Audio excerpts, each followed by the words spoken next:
Hey, what's going on, everybody? This is John J Gaming on the mic here, coming at you with a brand new season of Dayton Triangles football here on Madden 25, featuring 31 other team builders to make up this UFL universe. We actually had a pretty good preseason. We end up going 2-1 in the preseason, and our defense is showing some signs of life. We actually finish not in the bottom of the UFL in terms of defensive points per game. That gives me some hope for the future. So we're gonna go ahead and jump into the regular season of year number 3 to see if our recreated roster, can they perform somehow better than what they did last year when we finished 8-9 in spite of having multiple NFL players on our roster. So with that being said, let's go ahead and take a look at some of the other storylines that we have, make some cuts, and then we got a couple of games that we're going to play here in this episode. So hopefully you guys are excited for the entire thing, man. If you are, need you to go ahead and do a couple of things for me. Hit that like button, and then also hit that subscribe button as well if you do have to be brand new to the channel. And with that being said, let's go ahead and dive right into the action. So we get things started here, as last episode it turns out that we did have a little bit of a position battle that we wanted to take care of real quick. Was that we had a position battle between Niles Cotton and I believe it was Jared Strong that was competing for that other spot. Now Niles Cotton, did his best, and he is going to retain his starting spot in the starting lineup. But another thing that we wanted to take care of as well secondarily is we want to come out here and we wanted to set the tone for this upcoming season. And I want to share kind of a similar message than what we had last year, but for a different reason. Last year, I wanted to make sure that we played mistake-free football, because if we played mistake-free football, we can beat every team in this league. And I truly believe that from last year. This year, we don't have the same kind of talent as we did the last couple of seasons. So with that being said, what we are going to do is we're going to go with the same approach that we had last year. But for me, it's that we need to make sure that we play mistake-free football, because at the end of the day, I just truly feel that we just don't necessarily have that same margin of error that we've had in the past. So hopefully that means we can play more mistake-free football, and we can still be in a position to win plenty of games throughout the course of the season. At least that's what I hope. But another thing that we also need to do before we do anything else is we got to come out here and we got to figure out who's going to make this final 53-man roster. We got 68 dudes on the team right now, and so we're going to take a look at the recommended tab, and I think Matt Berry leaving the team is going to make a lot of sense. We already have plenty of right tackles. I do not wish to have him on this team any longer, but there's some other guys on here that would also make sense having like on the practice squad. Like Trent Briggs, for example, is probably going to be better suited with being on the practice squad. And then the same thing for a couple of these other guys, such as Darrell Bronson, and then Sidney Bush, who I believe is one of our rookies, if I'm not mistaken, as like he was a 7th round pick. He's not quite ready for the active roster yet, so we're going to put him over on the practice squad as well. Adam Judge, I don't see him really doing much of anything at this point. We already have 2 pretty solid centers, so we're going to get rid of Adam Judge as well. Ramon Windrop is another young right outside linebacker that we brought in, and we're just going to go ahead. We're going to move him to the practice squad. And then the same thing for a few of these other guys, like Kareem Covington, who is going to be like our 3rd string strong safety anyways. Rakeem Marsh, who had some good moments, but I need him to really work on his run blocking in order for him to actually make an impact with our team. So we're going to put him on the practice squad as well. Forrest Joseph is another guy. Now, Forrest Joseph is an extremely young player, right? So Forrest Joseph was somebody that we brought in as an undrafted free agent, and he was a nice body, but not quite ready to be on that active roster yet as well. Gabe Quinnen, who was our draft pick last year, or at least one of our draft picks last year on the defensive line, he hasn't really developed the way that I wanted him to, so we're going to move him onto the practice squad as well. And then that's going to create spots possibly for Terrell Agnew.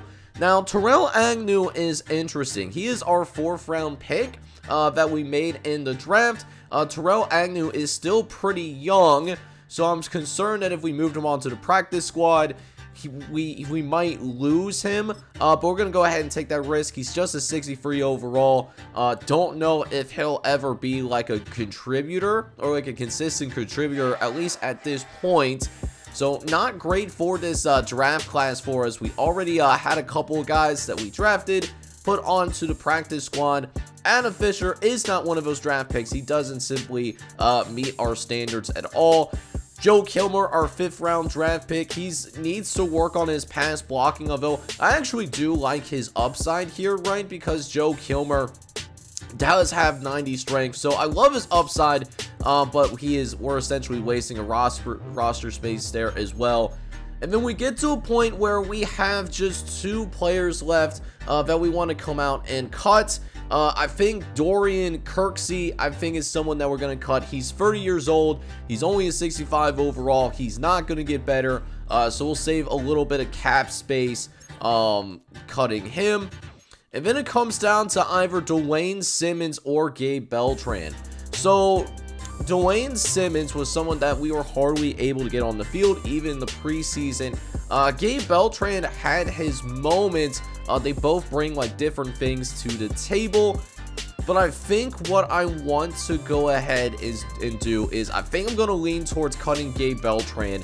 And the reason why I'm going towards Gabe Beltran is, one, Beltran is slightly older, and he would be like our 4th string right tackle. He's less likely to see the field than maybe like a Dwayne Simmons, who could at least like see more time on special teams or something like that. So Gabe Beltran is going to be our final cut, and that is going to bring us down to our active 53-man roster. Now, speaking of that active roster, we do have a couple of guys on our team that are going to be custom players. So our 1st round rookie that we drafted midway through the 1st round, he is now going to go by the name of JJ Peters. He had an excellent preseason, and he's got that hidden development trait, which the way that he's been progressing through the preseason so far actually does make me wonder if, hey, maybe this is someone that's going to come out here with that superstar development right away. And then another person that made our roster is the 6th round rookie, Michael Thomas. Michael Thomas is a rookie out of Lehigh, and while I do have some solid hopes for him, I don't know if he's going to be like a star in this league by any chance. He is going to be buried on that depth chart, going to be behind, some of these other guys, like a Dwayne Simmons, Champ Johnson, and DeAndre Bazier, which, shout out to DeAndre Bazier, by the way. Now that I'm thinking about it, he does end up winning that wide receiver 3 job, and then for wide receiver 4, it's probably going to rotate between like a Jason Bingham and a Champ Johnson. As for your other custom players that are not going to be on the Dayton Triangles, but are going to be scattered throughout the league, so DeClayan O'Donnell was one of the top quarterbacks selected in the past UFL draft. The rookie out of San Diego State, while he is going to be the backup quarterback to start things out, he is the franchise quarterback and the future starter of this team, while Percy Winslow, meanwhile, while he's starting today, or might start today, he's going to be the bridge until DeClayan O'Donnell is ready to play. Meanwhile, the Albany Imperials, what they did with one of their draft picks was that they grabbed Amari Givings out of Notre Dame, and Amari Givings is slated to contribute for this Albany team right away. Amari Givings is listed as a day 1 starter. Probably will play some time like in the slot and maybe as that wide receiver 3 with both Josh McGee and Norman Carnegie on this roster as well. But Amari Givings definitely has wide receiver 1 upside, and I can't wait to see how his career progresses here within the UFL.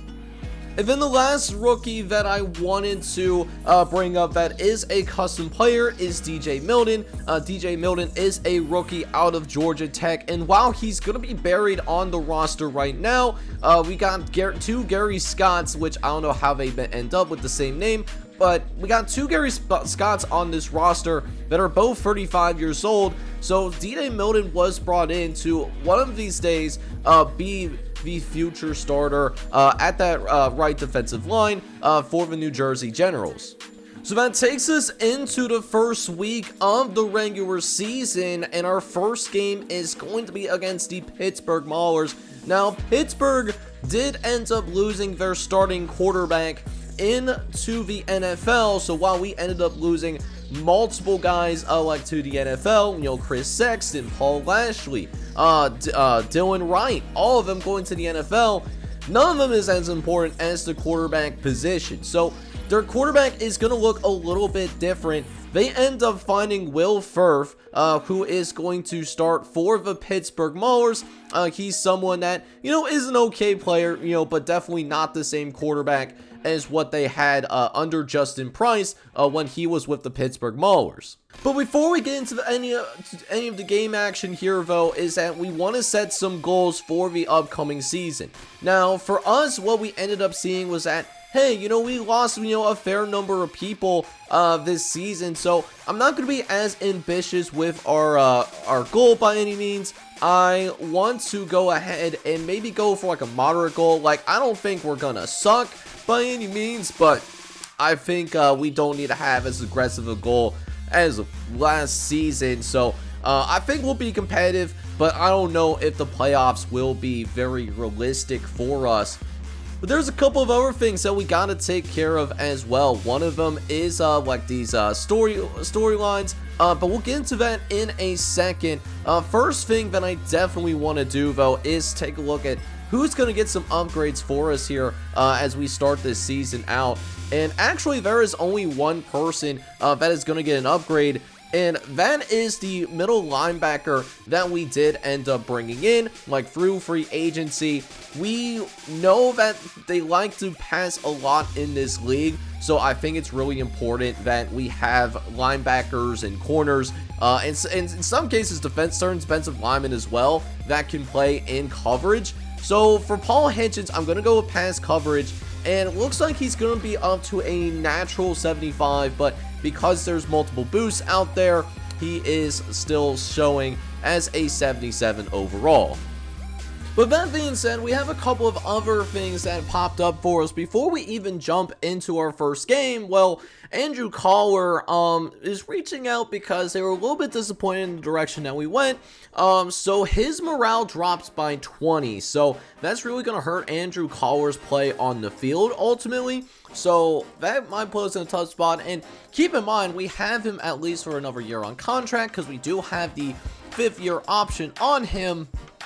But I truly do feel like the strength of our team is still in our offense, even though we've lost a considerable amount of firepower on the offensive side of the ball. But with that being said, what part of the offense is the strongest? I mean, we got to keep it real here, man. It's got to be the passing attack. I mean, we have one of the best quarterbacks in the UFL that didn't get poached by an NFL team last year, still on our roster. And Andrew Collar, I mean, let's be real, he is actually the backbone of our offense. So he asked us what would be a good season for us realistically, and we've already done 4,000 passing yards. I think that's very feasible, but you know, we want points on the board, so I think if he throws for 35 touchdowns, I think that would lead to an extremely successful year at the end of the day. So, with that being said, let's go ahead and now jump into our very first game of the season that is going to take us on the road, and we will take on the Pittsburgh Maulers. And the Maulers are led by a brand new quarterback, Will Firth, as Justin Price has been picked up by an NFL team since then. So could be a different looking offense here than what we've seen in the past. But on a 3rd and short though, as Pittsburgh does have the opportunity to get points on the board for the very first time this season, Firth is going to go ahead, scramble to his right, and we're actually going to force him out of bounds, baby. Let's go, man. There's a penalty on the field. It's going to be holding against the offense. I'm going to decline the penalty because it leads to 4th down, but here's the crazy part. They're actually going to go for it here on 4th down. They are not messing around. They're not playing games, and they're going to find an easy touchdown over the middle of our field as Will Firth is going to throw his first touchdown pass of the year. I mean, just a good slant design over the middle of the field, man. And Pittsburgh's going to take a 7-0 lead, but our offense is going to come out here 3rd and short. Got a chance to get them boys off the field. We throw to the left-hand side, and Stanley Bryant able to get on the perimeter, and he finds the end zone. Touchdown, Dayton! And the Dayton Triangles are going to knot things up right away. Great answer, as Andrew Collar does end up getting his first touchdown pass of the season himself. We will try to run it on 3rd and short, and we figured that this year was going to be kind of a running back by committee type of situation, right? Like we saw how things shake out with Paul Lashley no longer being a part of his team. So it's going to be a little bit different looking roster moving forward. But when we get into these 3rd and long situations, just like we see here, we got to put it in the hands of number 15, man. So let's see what number 15 can do for us. As Collar's going to go ahead and call a halfback screen. We got the 2nd round rookie open. It's Heath Whitehead who is unopposed in the end zone. Touchdown, Dayton. And Heath Whitehead, our 2nd round rookie, is going to find the end zone for us, man. We love to see it. So with that being said, we will officially have a lead with 2 minutes left against our hated division rivals. And now we're just trying to make sure that we are keeping Pittsburgh off of the field, or at least keeping them out of the end zone, I should say, before we go into the halftime locker room. 1st and goal coming up, though, from the 9-yard line as they try to set up a screen, but Von Reed is all over it. Great discipline to not rush up and go for the quarterback. So that will be brought for an incompletion, actually, as Cameron Spencer is trying to cause some trouble and forces in an error and throw. Granted, Paul Townsend was there on the coverage anyways. Would have been a tough window. As now, 3rd and goal from the 9-yard line as Firth is going to look over the middle, and he's got a wide open receiver. Trying to play in zone coverage, but clearly there was a bust there as Kenny Barker is going to find the end zone. So Pittsburgh is going to be able to tie things up here, and with a minute left in the half, we do have a chance to take the lead before we go into halftime. So let's see what our boys can do before we go into the half. Now, Andrew Collar has thrown a couple of touchdown passes, but hasn't been asked to push the ball too much down the field so far. Only has 65 yards passing, or at least something along those lines, before getting into this new drive. As now, 1st and 10, Collar looking to the left-hand side. Now it's going to get to the Will Hunter, the free agent acquisition, who's going to go ahead and forced himself out of bounds. Able to save a timeout, too. So 2 timeouts still remaining as Collar's leading together a pretty solid drive. So we try to throw over the middle, but we just never saw that linebacker. And Pittsburgh is going to take this down the sideline, and thankfully, Terrell Sharpen is going to be able to bring him down. But Darren Portis swinging that M.O., that classic old M.O., over in their direction. And now we find ourselves in a really tight ball game here. Thankfully, we do have the lead, and we established the lead before we go into the half somehow, some way. So Pittsburgh got a field goal off of it. We got a touchdown off screen. So we're up 21-17 here as we try to keep ourselves in the lead. But Pittsburgh is putting together another hearty drive here late in the 3rd quarter of action.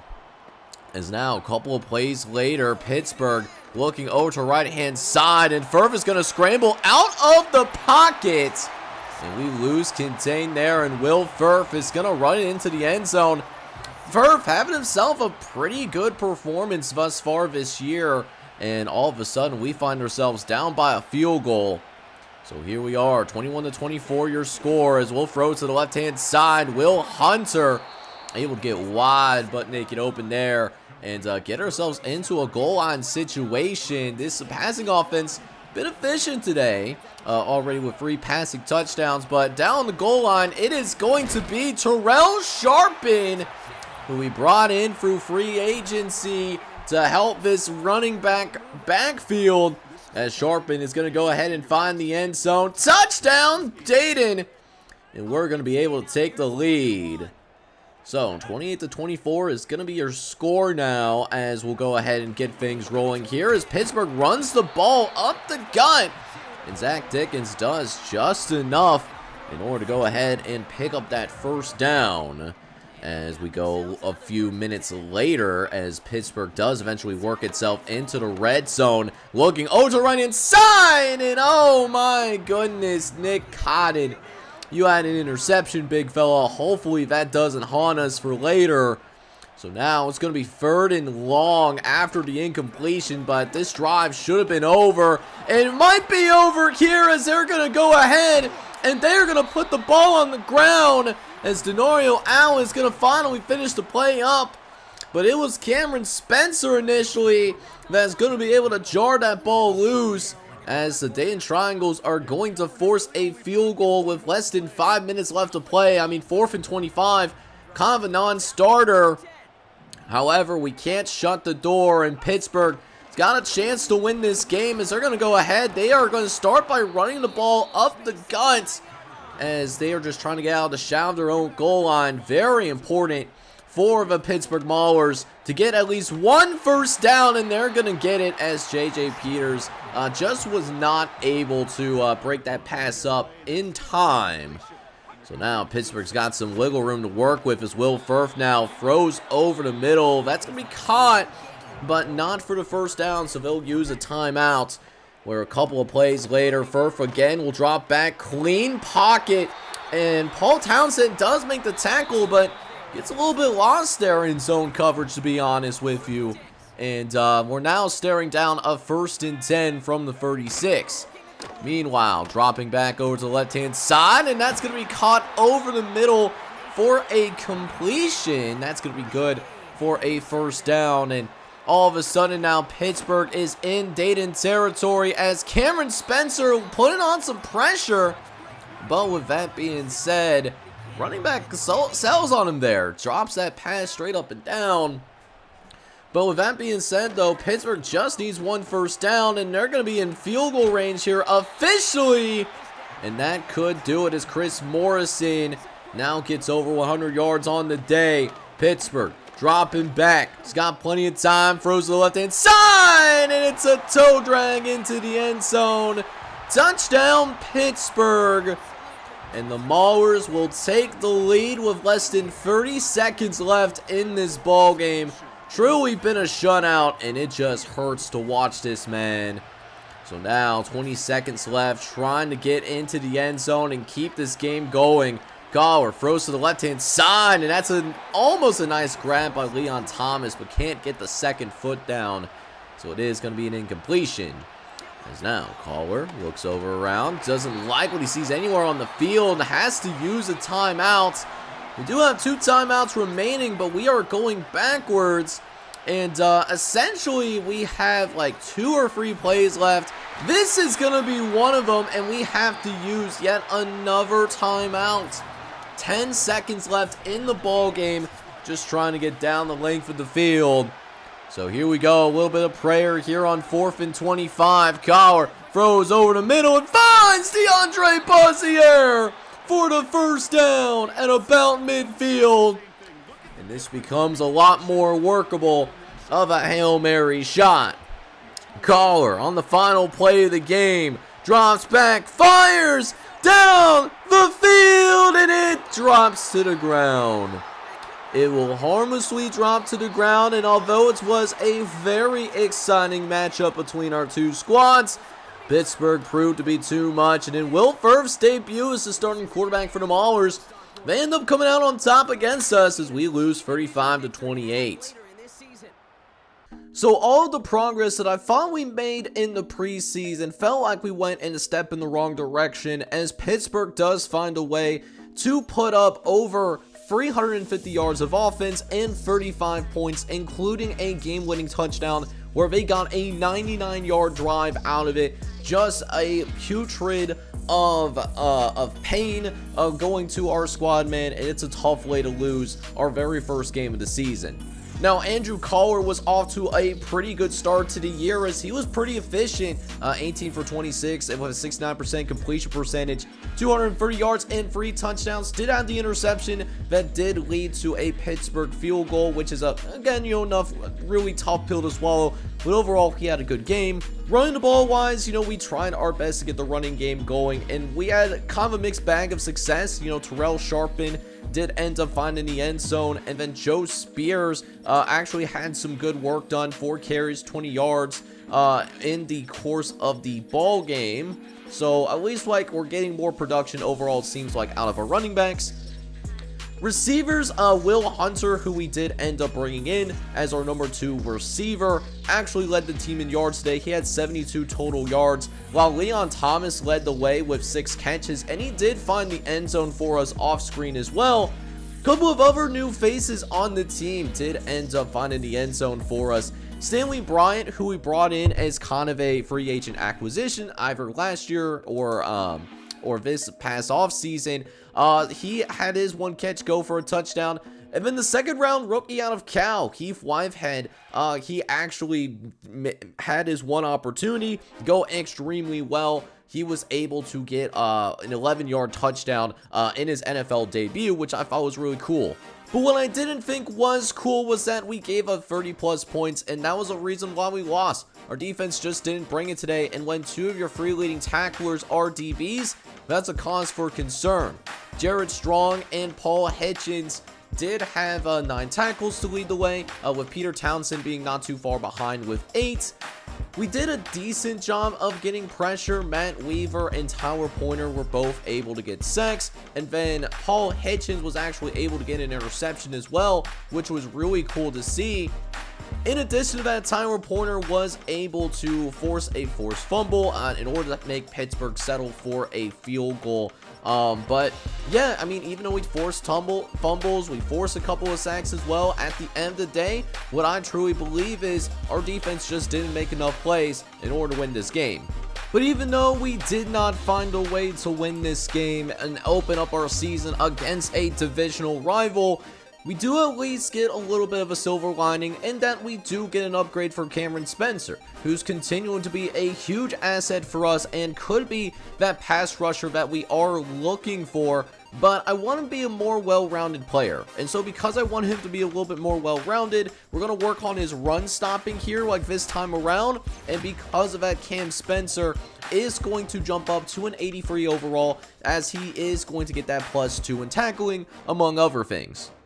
And then Cameron Spencer, it turns out, wasn't the only player that got a upgrade from last week, because Matt Weaver and then backup offensive tackle Kenny Beekman do both get upgrades. First, we'll get into Matt Weaver. Matt Weaver, we are going to give him some of that power rushing upgrade, and Matt Weaver jumps up. He is an 87 overall, so we're happy to have him on the team, especially with a +2 to power moves, among other things. So Matt Weaver showing that he's one of the better defensive tackles in the league, which is really encouraging to see. But then we're also building towards the future as well, and Kenny Beekman is a classic example of that.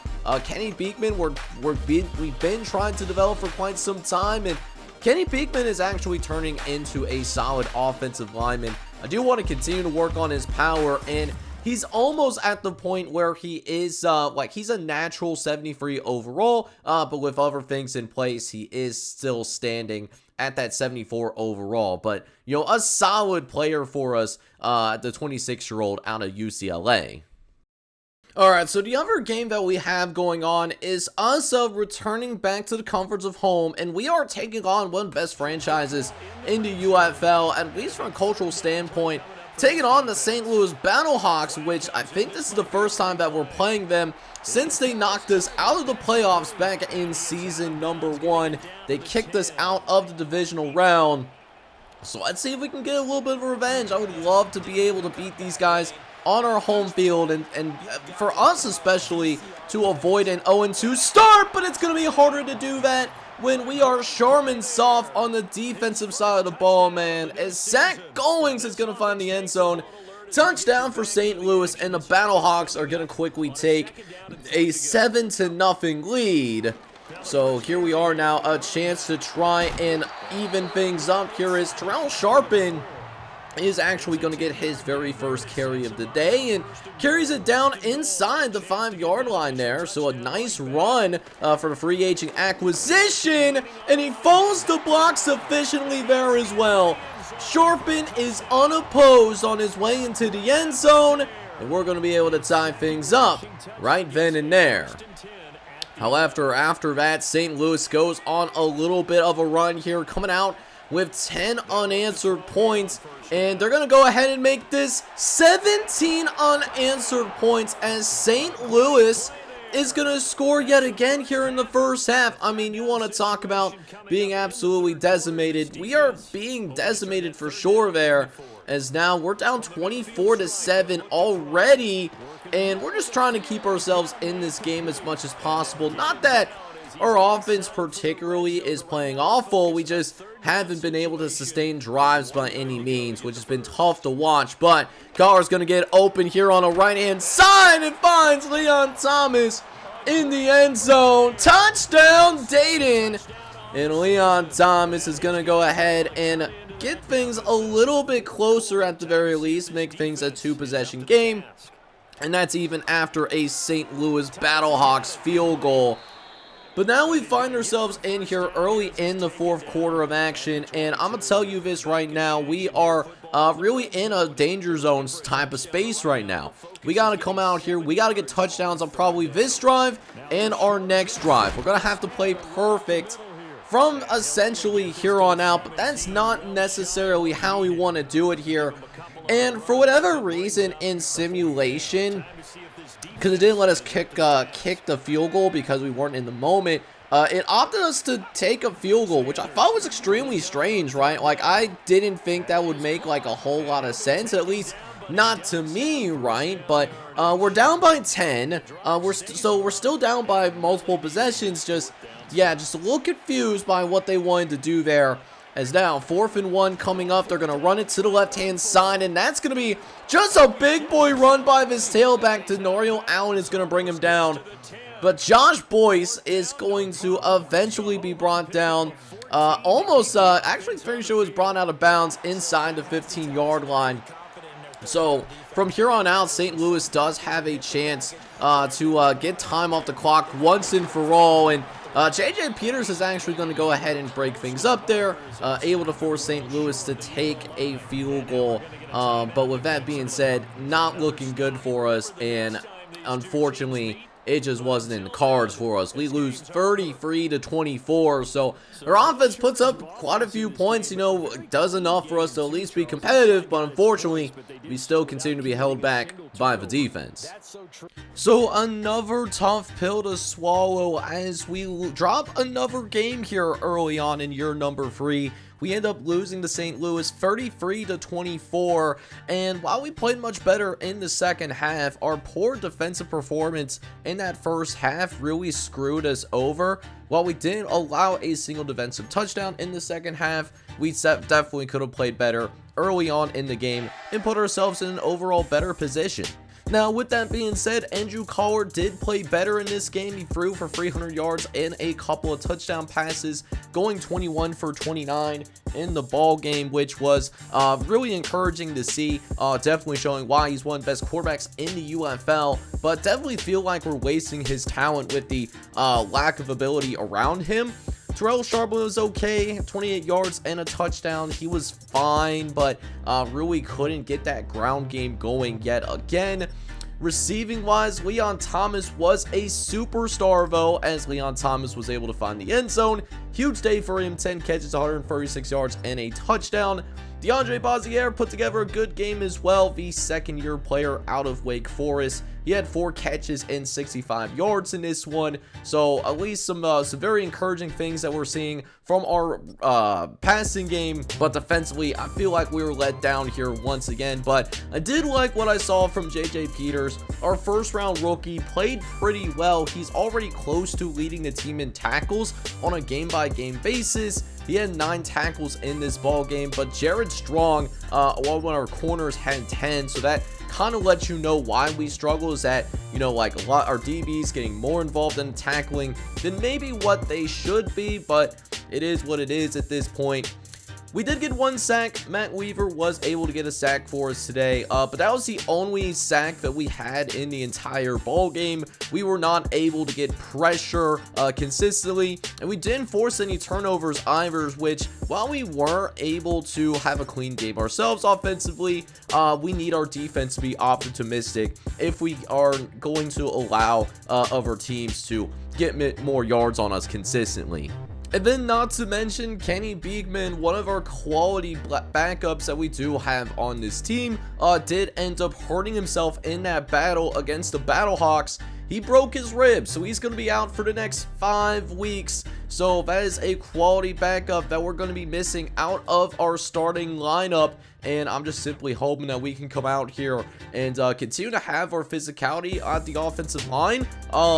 Kenny Beekman, who is basically a 6-man for us, it's going to be a decent loss for us, I'll tell you that.